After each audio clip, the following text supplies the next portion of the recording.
నమ్మదగిన వాడవు సహాయుడవు యేసయ్యా, ఆపత్కాలములో ఆశ్రయమైనది నీవేనయ్యా.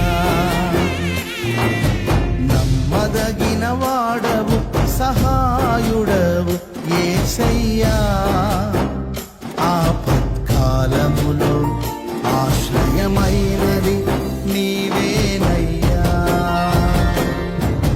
చెర నుండి విడిపించి చెలిమితో బంధించి నడిపించినావే మందవలె నీ స్వాస్థ్యమును. చెర నుండి